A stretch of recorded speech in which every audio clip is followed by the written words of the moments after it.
recording. I'd forgotten to turn that on. Good morning to Joe, who's just joined us. I'm now going to share the screen again. Anyway, so yeah, and this is Kevin trying to work out Zoom. I'm sure many of you know Kevin Eyre, the managing director and founder of SoundWave Global. So before we really jump into the webinar itself, let me walk you through some technicalities and a little agenda. So firstly, we're going to be recording this. If you do not want to be recorded, very simply turn your video off.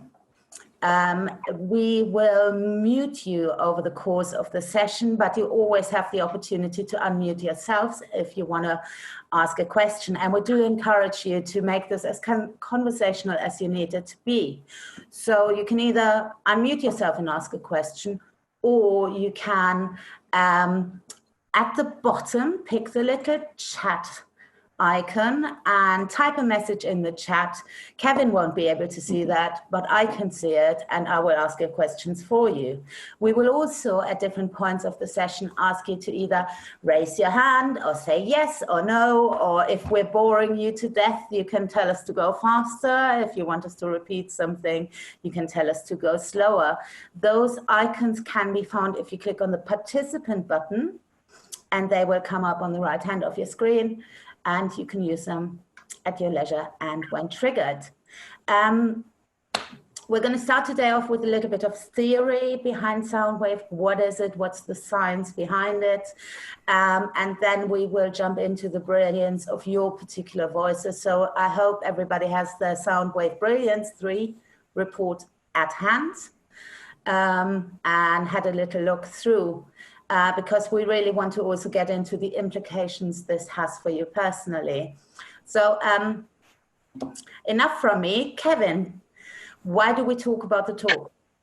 Okay, fantastic, Sonia. Thanks for that. So I'm just going to go in for a few minutes with a little bit of background, not a huge amount, because we're aware that this session is predominantly for you and about you. We want you to get a much better insight into your top 3 voices as we define them. But you've received a report, and really we think it's important you have some sense of what the background is to the generation of that report and to SoundWave. So a fairly detailed image on the screen for you just at the moment, but we just want to draw your attention to a couple of very simple things. Our interest is talk. Our interest is the effect that talk has on interaction and on relationships and ultimately on culture. But if you trace back in time and ask some simple questions like, when did people first start to talk to each other? Actually, talk is a relatively recent phenomenon in the history of Homo sapiens. We've been walking around the planet for about 200,000 years, which in itself isn't very long. And most scientists in this field would position language development at around 70,000 years ago, at about the time when there was a huge expansion in the size of the human brain. And we move out of just having a reptilian, mammalian brain to something which is now twice the size of our nearest living relative, which is, of course, the chimpanzee. What happens about 70,000 years ago is not just that we can talk, but that we can talk in a particular way. What emerges is the development of something we call fictive language. Fictive language is the ability to describe things that aren't there. Fictive language is the ability to be able to talk about things that are in our imagination. And it's from this point that human beings start to seriously dominate the planet. It's through the development of language and interaction, it's through the development of other languages like mathematics that ultimately we arrive at the point of the scientific revolution 500 years ago. And for good or for bad, given our current circumstances, we develop civilizations in the way that we have been. There's a whole story around this, but this is a brief introduction to get us started. So our interest is talk. Our interest is how people talk, the effect that that talk has on their own and other people's state, and the effect on action and performance as a result of somebody's state. And all of that taking place within particular contexts, of which there are many. We'll come back to this idea a little later on. SoundWave sits within a tradition which is not psychological predominantly. Most of us who work in the field of organisation development, business improvement, take a lot of our learning from occupational psychology. SoundWave has an element of that to it, but fundamentally, SoundWave sits within an intellectual tradition where talk is action. It starts with some of the famous sociologists, Max Weber, some of the work by the later Wittgenstein, and comes through the work of people that I'm presenting to you on screen now, two of whom are actually still alive. So John Searle, I think, is no longer with us. John Searle was a philosopher of language. Elizabeth Stokoe runs a very successful organisation concerned with conversation analysis. And my current favourite is Alessandro Giranzi, who is a linguistic anthropologist. And I love his quote here: "Context and talk stand in a reflexive relationship with talk shaping context and context shaping talk." That theoretically is what we're interested in. So some of you will have seen, well, hopefully all of you will have seen this model or something like it in your Brilliance reports. These are the 9 SoundWave voices. You will have discovered already that 3 of these are your top 3, and they have meaning and implication for you. We're going to go and look at the detail of that over the course of the next hour or so. The origins of SoundWave itself have 2 main points of provocation. The first comes from the work of Peter Senge, the management thinker, who wrote a book in 1990, it seems an awful long time ago now, The Fifth Discipline. Senge advances an argument in that book, which is that managers advocate too much and they inquire too little. And this too much emphasis on advocacy means that organisations don't learn as well as they are capable of learning. Well, in our SoundWave model, we start with these 2 voices, inquiry and advocacy. They're very different to each other. And we've sort of got an answer to Senge's original provocation that managers advocate more than they inquire.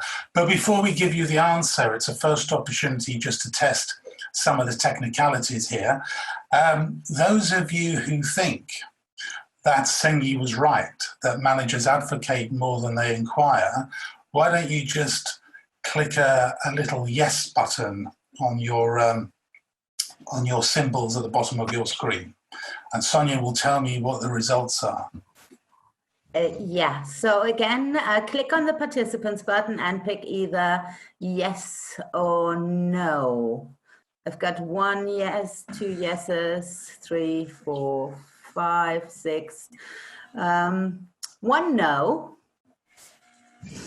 And some people non-participating, but I think on average we think Senge was right. Just one little technicality which I forgot, and I apologize. After you've clicked something, take it off again once we've seen it, because otherwise it sticks there and it will muddle with the rest of the interactions. Thank you.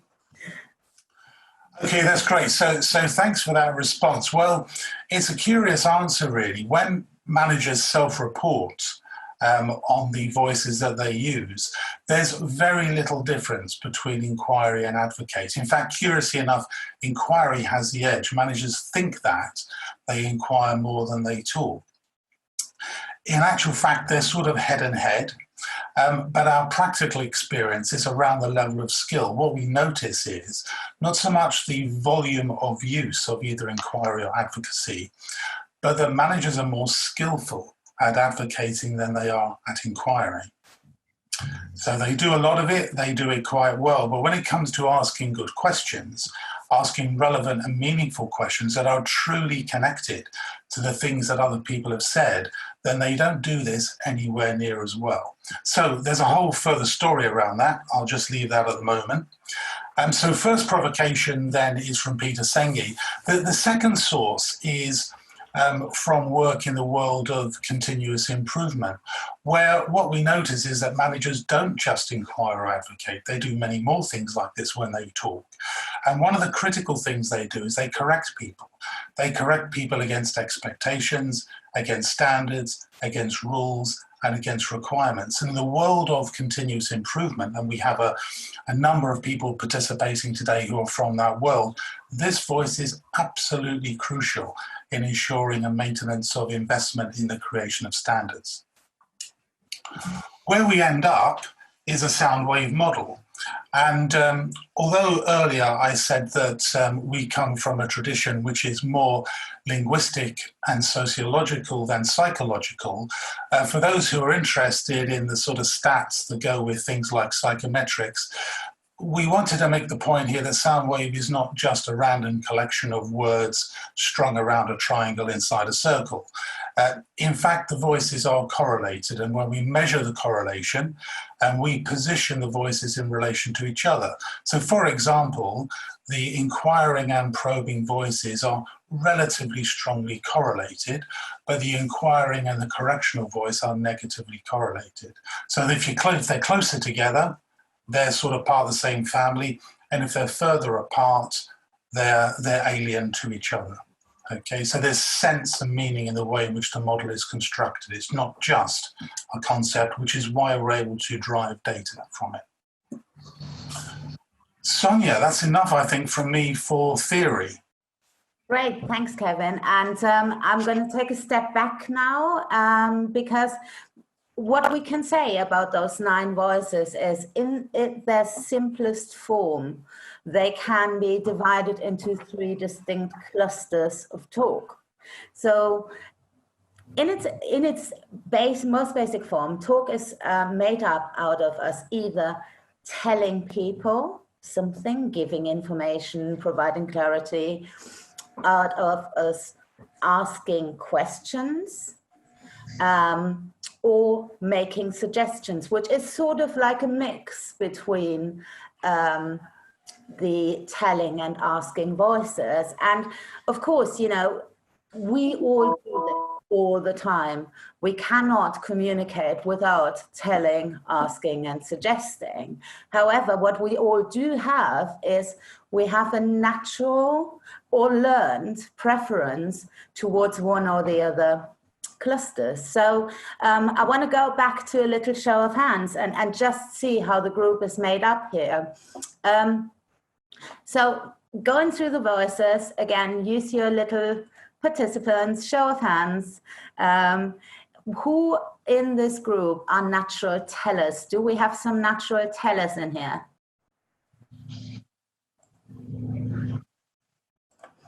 Would that be a voice that you use a lot? Okay, 1, 2, 3. Right. What about the askers? Who is more of an asker as a natural preference? Give me a show of hands. There's much more people natural askers. The vast majority of you are natural askers. And then we have natural suggesters, I guess, in here as well. Who would that be? Okay.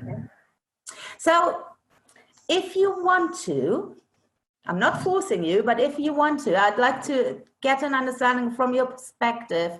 One of our natural askers, for example, why is this your preference? Unmute yourself.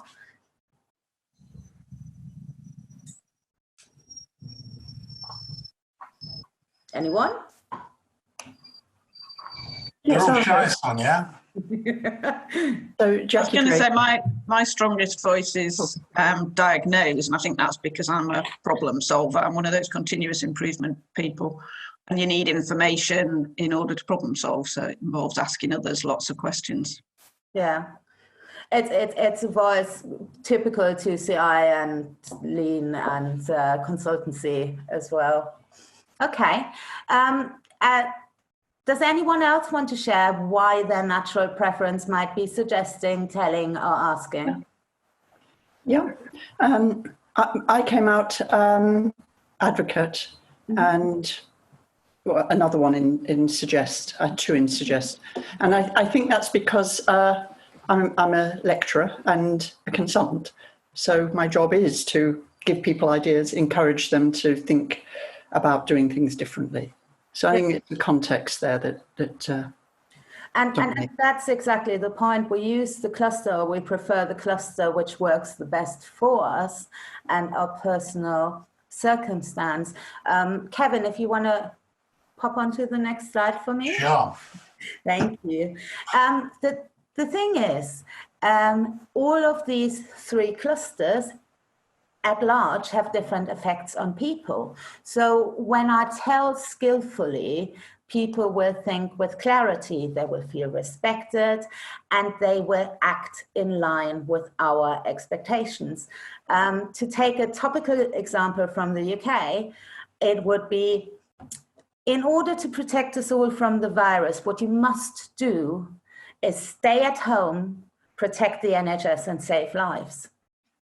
When I ask skillfully, others will think of solutions and possibilities. They will feel engaged and they will act in line with their own expectations. So it would be me asking somebody, what do you think we should do to protect ourselves from this virus? Well, I think what we should do is we should stay at home, save the NHS, protect the NHS and save lives. No, I'm getting it wrong. It's complex. Yes. And then when I suggest skillfully, I would make others think broadly and make them feel involved, and they will act participatively. So it would be something like, in my expert opinion, what I think we should do is we should stay at home, protect the NHS, and save lives. And everybody agrees. Which brings me then, and you've referenced this already, you know, most of you looked at your brilliances already. You will know what your brilliance 3 are, your top 3 preferred voices within the Ask, Tell, and Suggest clusters. If you don't, get your reports up, because we're going to need them now. And before we go into the detail of the voices, I think the most important thing to remember is, and I said that right at the beginning when I talked about Ask, Tell, Suggest, we are all of this cast of characters. We use all 9 of these voices all the time. We can't communicate without using those voices, but we have natural preferences, and we might use some more skillfully than others. So we're going to take you through the 9 voices now. And Kevin, may I ask you to get us going? Yeah, I'll do that, Sonia. So, and just a quick build on, I'll keep this slide on the screen here, just a quick build on this. Back to the comparison between a tradition which is more sociology and linguistics and psychology, SoundWave is not a typology.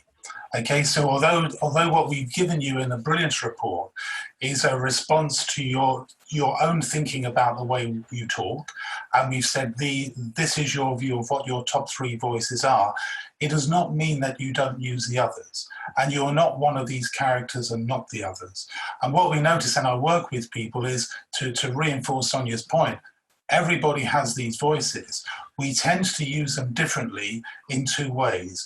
Differently depending on our history and our habits, and differently on the circumstances that we face, on context. So Jackie gave a good example of being a lecturer and using the advocacy voice more. It's quite possible that the role is defining the use of the voice. Put Jackie in a different context and she might be using different voices. But inside of Jackie will be a tendency, a preference to orientate herself towards some rather than others. And we'll give you a little bit of a flavour of that as we go through the next section. So we're going to do this. Kevin, may I interrupt you? Yeah. One participant here, Jace, who did not receive their reports before.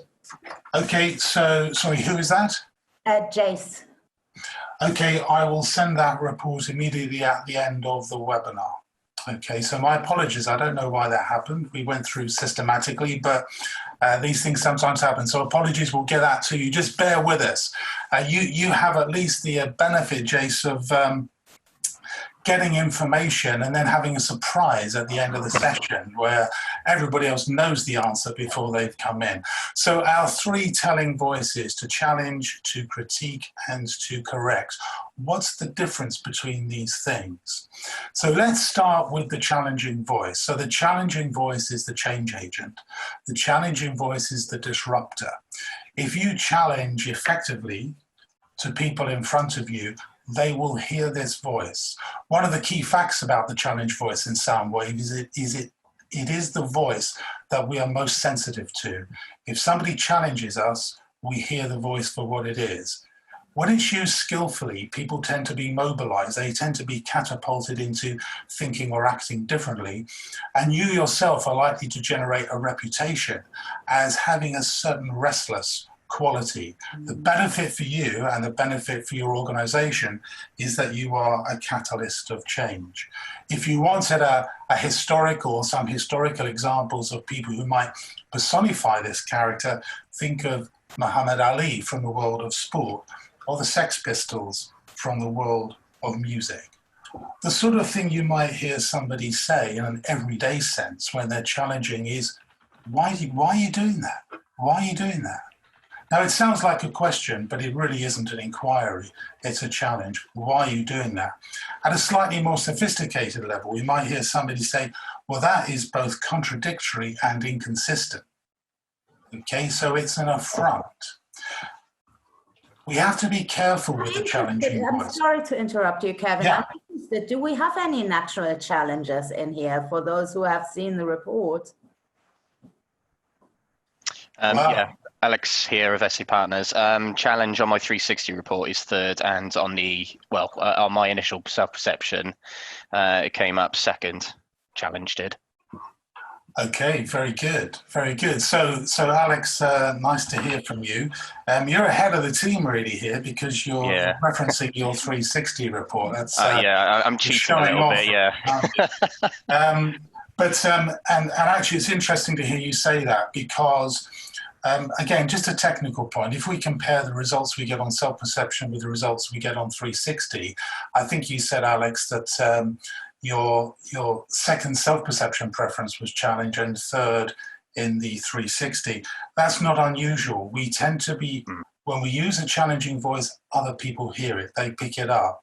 And the voice which is most closely correlated between self-perception and 360 is the challenging voice. That's what leads us to be able to say that we think that this is the voice we are most sensitive to. We're sensitive to it because it can feel like an attack when it's overused. And so there's sensitivity required in its use.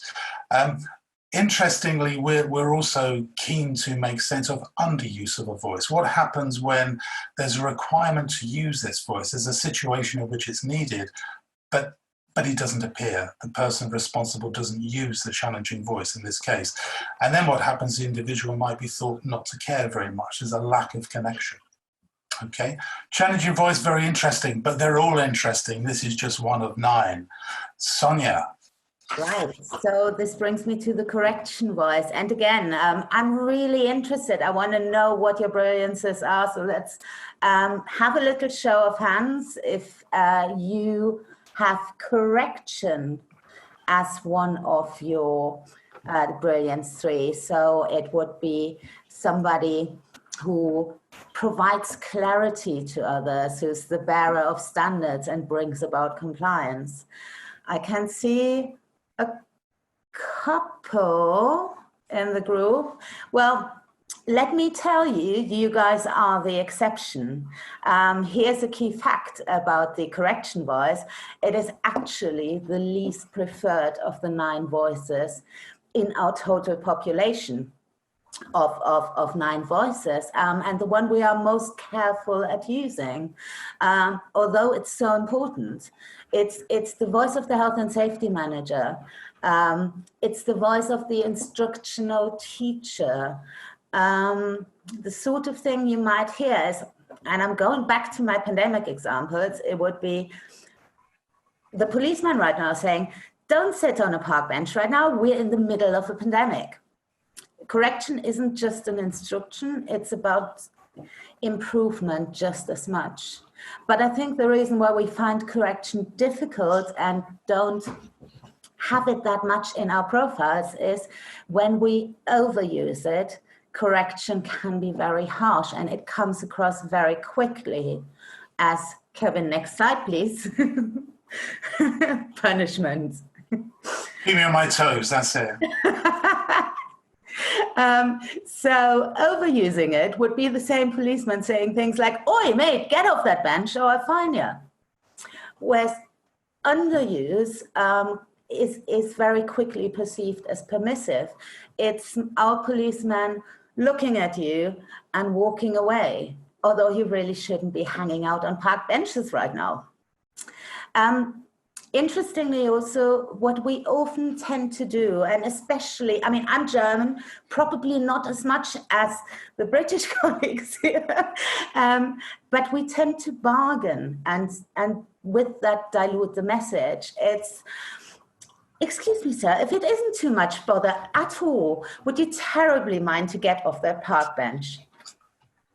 It dilutes the message and is again permissive. Kevin. So that's 2 of 3 of the first cluster. The third voice is the critiquing voice. So let me be clear about what this is not, although we'll come back to it. So critique is not criticism. Criticism is when we look only at the negatives in a situation and point them out. Critique is about a balance. Critique is about evaluation, looking at a situation and deciding what is good or bad, helpful or unhelpful in that situation. The effect of talking that voice is it moves other people to be reflective. It generates in you a reputation for being measured, and it facilitates a process of good decision making. There are lots of examples of the critiquing voice around us. For those of you who enjoy movies, the film critic Mark Kermode does a really nice job of telling you about a particular film, about its antecedents, about its genre, about where it fits, and then in providing you with an evaluation about what's good, what's bad, what's different, what's unusual, ultimately allowing you to come to a view for yourself, but informing you with contrasting perspectives. That, when critiquing is done well, it's really powerful. I have friends who are teachers who tell me that they lament the disappearance of the critiquing voice from the educational curriculum. There's not enough of this harder-edged view of how we look at things and take them apart. Like the other voices, there is a risk associated with it. It can morph into criticism. What's not helpful is when, I won't use a language here, but the proverbial sandwich, when we put bad news between good news. That's not what we're talking about here. Actually, it's possible to critique really very, very clearly without trying to make our words seem more appealing and more acceptable. If it's done skillfully, you can critique and avoid criticism. The lack of critique can lead to a reputation as being a little unrigorous. So, show of hands, do we have any critiquers amongst us? What's it looking like, Sonia?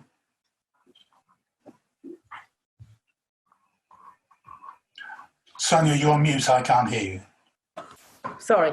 3 critiquers. 3 critiquers, excellent, excellent.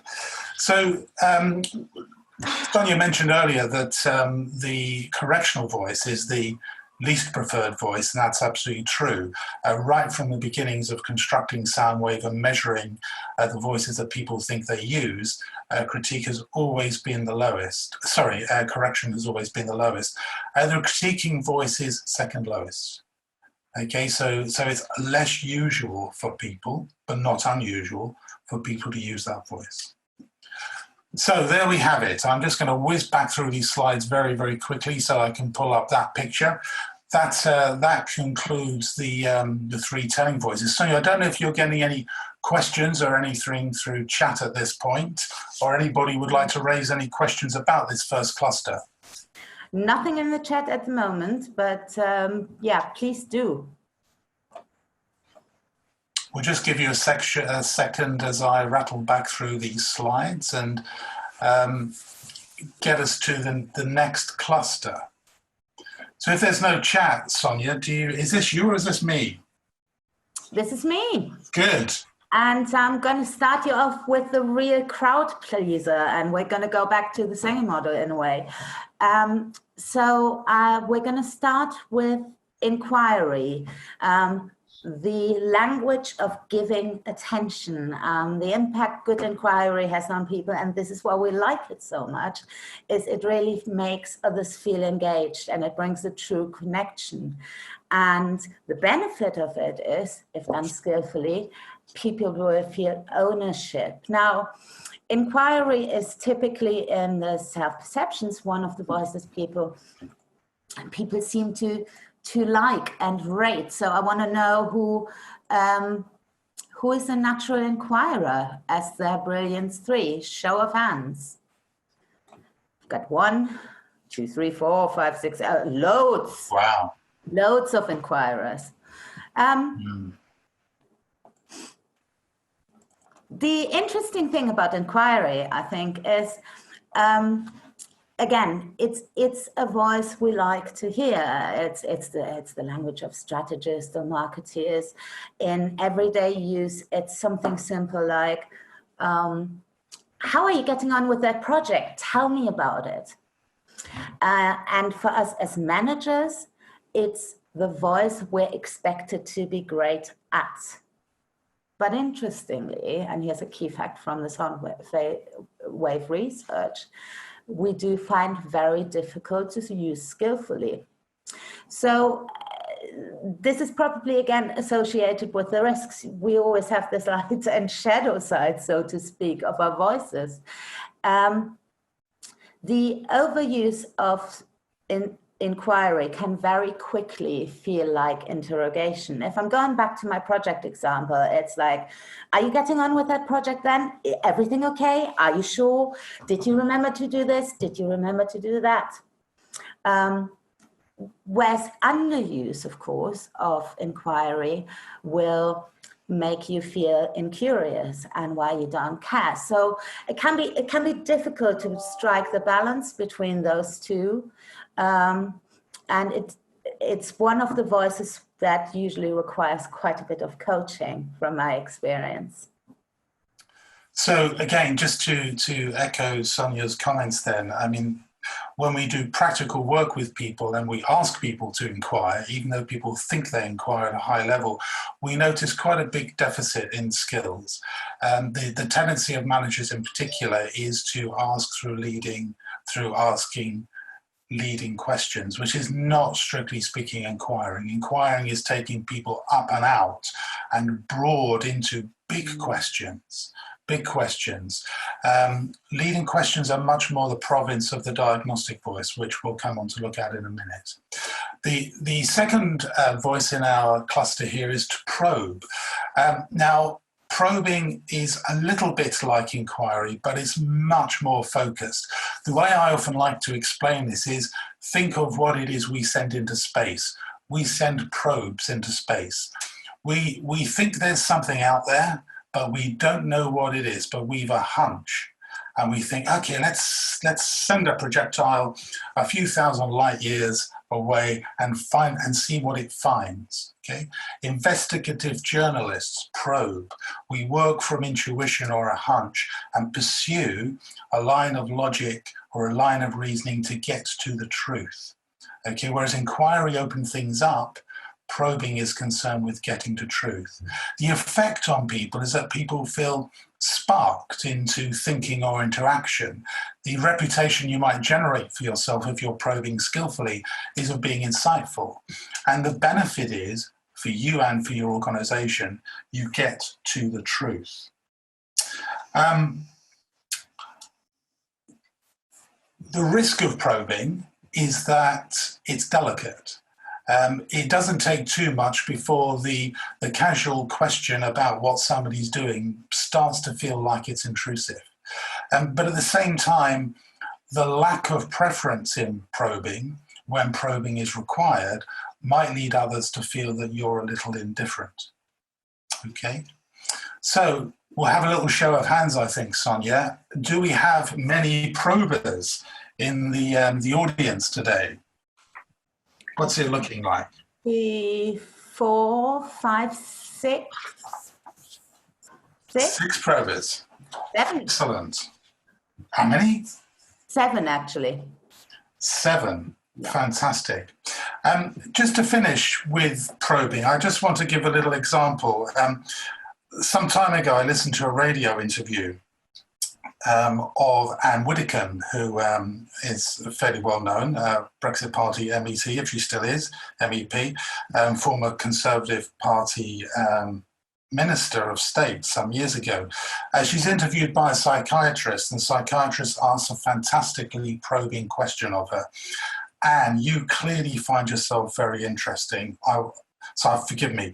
And people clearly find you very interesting. I wonder, do you find yourself interesting?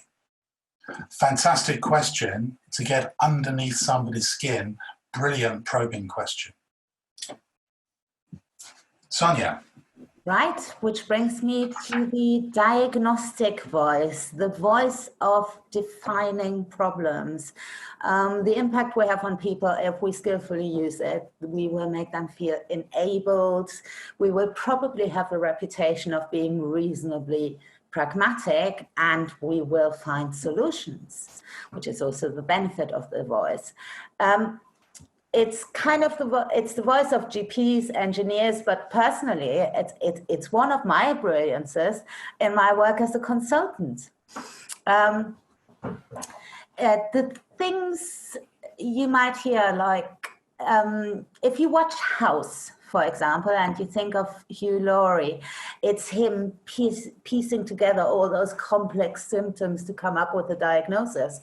But it's also the guy at your local garage saying, does your car always make that noise when you change gear or whatever? The Diagnose voice, and here's a key fact from our research, is another one of the most preferred voices. And Kevin referenced that earlier already.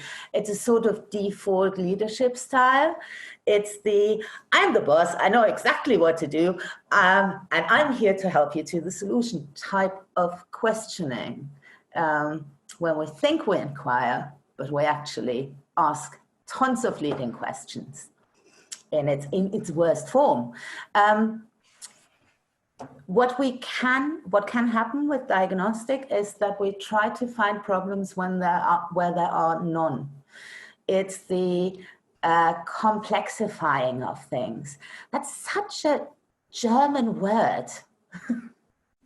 Complexify. Always makes me laugh when I see that slide. Just there for you.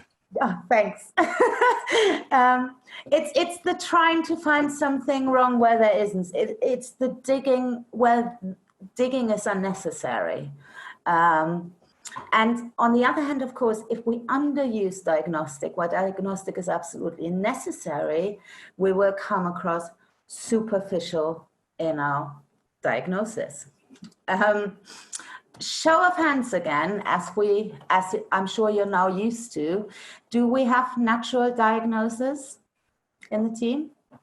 1, 2, 3, 4, 5, 6, 7, 8. Oh, loads. 1, 2, 3. Loads, yeah. 7, 8, 9. Again, it's quite typical. It's one of the most preferred voices in the profiles.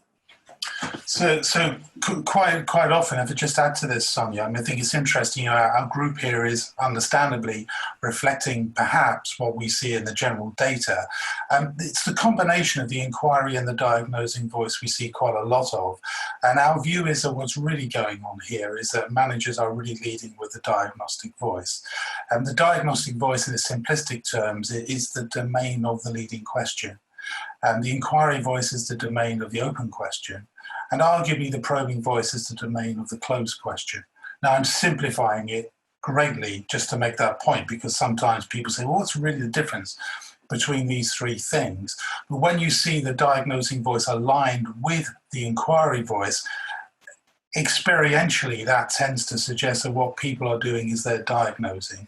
The inquiry is used in the service of diagnostic. So we lead with the question. We do this all the time in our personal lives. You know, somebody says, my foot's hurting. And what we do, we say, well, what you need to do is you need to put a bandage on that foot. Okay. Now, this is an everyday use of that diagnostic voice, jumping to answers based on assumptions. The good inquiry at that point would be to say, can you just tell me a bit more about that? What's going on with your foot? Okay. So it's quite different.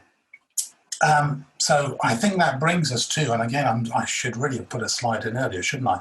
But let's come back. This is the cluster we've just looked at: inquiring, diagnosing, and probing. This is about understanding what's going on. Okay, so any chat, Sonia, that we need to pick up on, or any remarks anybody would like to make at this point? Yes, I've got a question here from Alan. And it is, to get the use of the voice right, there's a degree of sensitivity required. Can this be learned? Yeah, good question. So yes, I think that our experience is when we work with people, there's a first step, which is people start to understand this language to begin with. So I haven't really thought about the way I talk very much. Now you're telling me there are these ways in which I might talk, and these things have different effects on people. And very often we come across people, let's take the challenging voice, which is the most dramatic of all the voices in its impact, and arguably the one that needs most sensitivity in use. People have great careers and have advanced a long way using this challenging voice. It's really powerful. Stirs things up, makes things happen, makes people feel uncomfortable, brings about change. But sometimes you don't want to be doing that all the time. And sometimes, because perhaps you're relying on that voice, you've lost your sensitivity. You're not quite aware of the impact you're having. And people might just go very quiet, walk away and think, I'm going to avoid that person in the future for a while. So it's helpful to have a sense of, and you can do this through your Brilliance report, how much do I really use that? And then what we can do is we can help you understand very directly what the impact is, partly through conversations like this, partly through other practices, which I won't go into for the moment. So yes, can you learn sensitivity, Alan? Yes, you can. Okay. And that was it for the questions. Fantastic. Let's move back through, and we come to the last cluster. Last but not least, the suggesting cluster. I'm in the privileged position of having been able to see everybody's Brilliance profiles. So I know we've a fair amount of articulation advice in our community of people. And in our community of people here, I know there's at least one person who has these three as their top three. I really can't say who that is. So we're going to kick off with this one. So the articulate voice. So this is a really interesting voice. We describe this as the voice of the telling of stories, to be the teller of stories. Articulation we hear around us all the time. The best example is in documentaries. If you think of the natural history documentary and David Attenborough talking about the tiger in the jungle, we see it on the screen, and the voiceover is what draws us into the story that's unfolding in front of our eyes. When we articulate, we explain. We don't try and persuade or argue, we just explain. It's the chairperson summarizing the meeting. And the process of summarizing the meeting, people start to feel involved. They feel like there's space for them to contribute.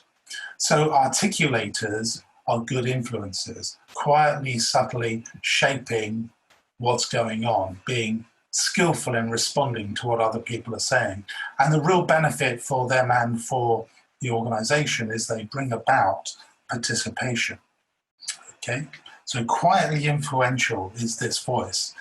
The risk of it is that, and we come across this quite a lot, sometimes people can to use a colloquial term, can just waffle. Our technical term is they become verbose. And when we think about predictable consequences of the voices, this is a great one for identifying highly predictable responses. So when someone is going on a bit too much, maybe I'm doing that myself now, you can tell me, we just start to close down. We close down.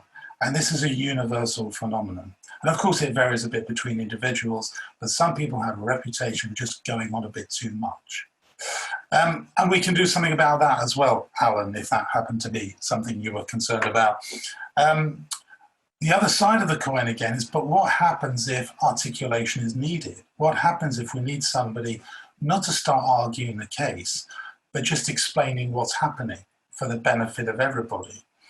And if we fail to do that when the requirement is there to do it, then we could be seen as being peripheral to the process. We're not intervening in a way which is important.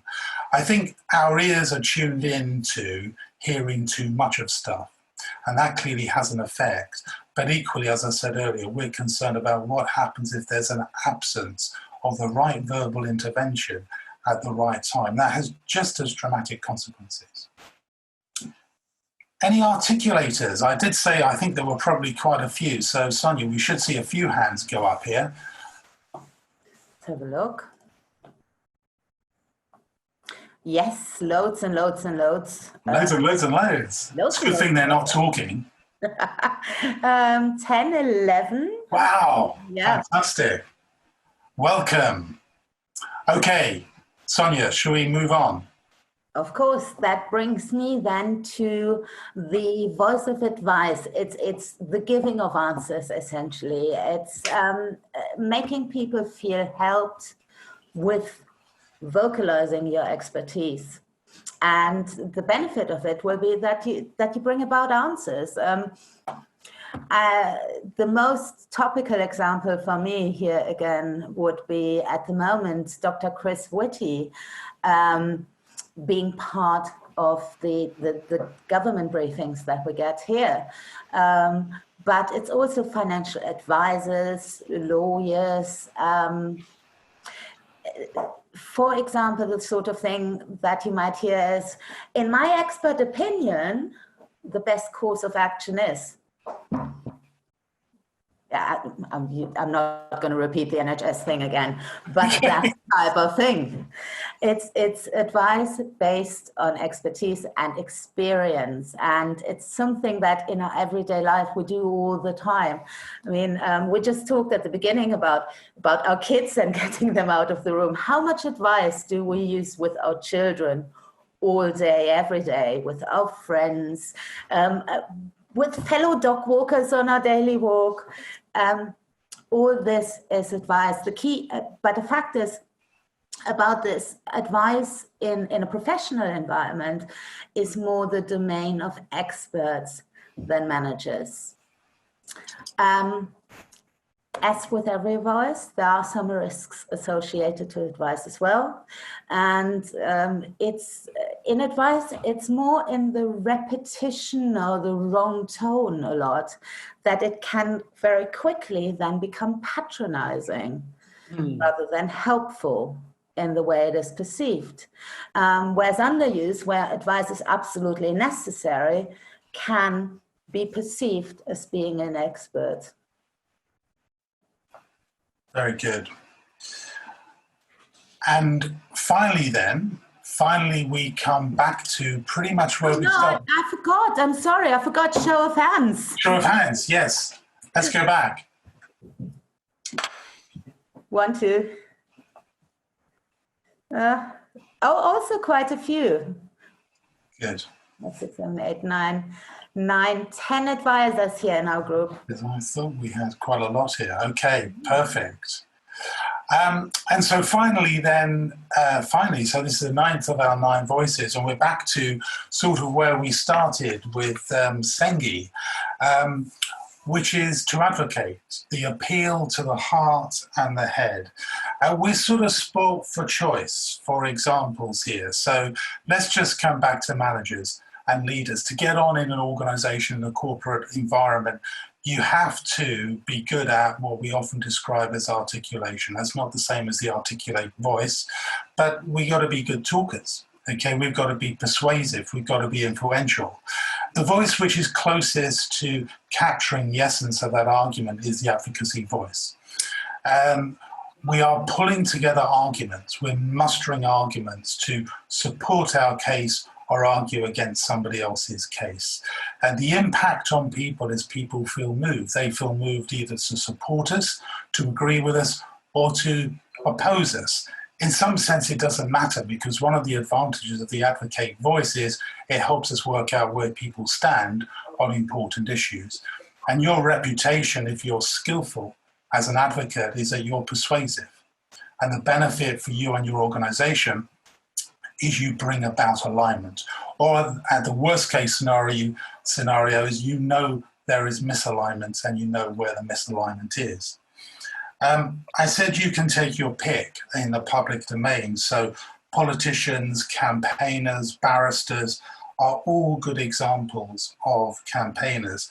Specific names of people, think of Greta Thunberg, think of Martin Luther King, and if it's your particular flavour, think of Nigel Farage. So there are plenty of examples of the advocacy voice being important in organisational life. Overuse can be a bit preachy. You know, he's going banging on again about SoundWave. He never stops going on about SoundWave. There's more SoundWave coming down our throats. I think we've had enough of it. We get the argument. Thanks very much. Too preachy. The underuse is the area where we might more easily be labelled as being unassertive. We're not putting forward our points of view clearly enough and strongly enough. People then don't know where we stand. We think there is it's a reasonable assertion to say that leadership does require reasonably good advocacy, but advocacy by itself is insufficient, very insufficient. Who do we have? Who do we have amongst us today who has a strong preference for this voice? What's it looking like, Sonia? Again, quite a few. 1, 2, 3, 4, 5, 9. 11. 11. Okay, so we've got lots of potential leaders in our midst, lots of potential campaigners. Excellent. Okay, so we've gone through the 9 voices, and it's probably worth us just repeating what we said towards the beginning of our time together, that although we've identified your top 3 in this report, and in your report, you also had some information about the impact that might have on other people, where the voice is used skillfully and where the voice is overused. And I think we want to come back and make this point that all of these are available. Our experience of working with people is that some people have a natural preference for some more than others, and that some voices might be underdeveloped. But as managers and leaders, or consultants, which probably most of you are all going to come across situations that require the use of voices that perhaps you don't like to use so much. So the classic one, again, Sonia made this point earlier, the correctional voice in the Western world in particular, it's the least preferred voice. We don't like doing it. And yet the number of occasions that there are in everyday conversation at work where people need clarity on things, where people need to be told whether they've done the right thing or the wrong thing, or how to do the right thing right, is immense. There's no point being willy-nilly about this and not being direct with people. And one of the things we do, just take this voice as an example, is we help people build that capability. And maybe one thing here, one of the things that I find a lot when I give SoundWave feedback to managers and leaders is the question, do I have to be good at all of them? And my answer is to not 100%. They don't have to be equally strong. What you need to be able to do, or what can help us, is to have a toolbox of these 9 voices that we're reasonably comfortable with to pull out of the bag when it's appropriate. And I think this is the point of these 9 characters, to me at least. I completely agree with that. Just a few slides to finish off. I'm conscious that time is moving away fairly quickly. We need to stop around about 12, but Sonia and I will stay online. Happy to get engaged in a conversation and answer questions you have. What we're trying to do with our SoundWave framework is to firstly introduce you to a way of talking about talk, to take talk from being something which just happens to something which is conscious and we can have a conversation around to help us work out if we're doing something well or not well. We also work on trying to identify the predictable effects of talk. I gave a simple example, which is what happens if somebody waffles on and we tend to close down. This is a highly predictable effect. There are highly predictable effects across varying domains for all 9 of these voices. And we also try and move you from being fixed in your talk, from thinking you might have 2 or 3 preferred voices, to being fluid in your use, to be able to move around all of them. Sonia, can I just check with you? I saw a sign saying we may have some questions in, is that right? No. No, I didn't see a sign. It's my imagination running wild. We got you here on this pretext. We said that if you turn up to our webinar, then we'll help you become agile thinkers and communicators. And I hope what we're starting to do is give you some insight into how you might do that. So thank you for coming. Thank you for coming to the webinar. But we also said we give you something which would orientate you in the use of these voices. So you know your top 3, but sort of so what? Well, here are a couple of guidelines for you. So the first thing to do is to look at your top 3 voices and ask yourself the question, where do they sit in the SoundWave model? Are they on the socially safe side of the model or the socially risky side of the model? So if you have Diagnose, Articulate, Advice as your top 3 voices, you don't have to be quite so concerned about the sensitive use of those voices. Just let them go, let them rip, and they will be accepted by other people pretty well, pretty evenly. However, as you can probably imagine from what we've said, if you let rip with your probing, your critiquing, and your correcting and challenging, then this poses certain social and interpersonal risk. It's much more likely that you could just upset somebody. Now, the chances are, as sophisticated people, you don't, because you've learned all sorts of ways of being able to ask that difficult probing question while getting away with it. That's the skill that we have with language.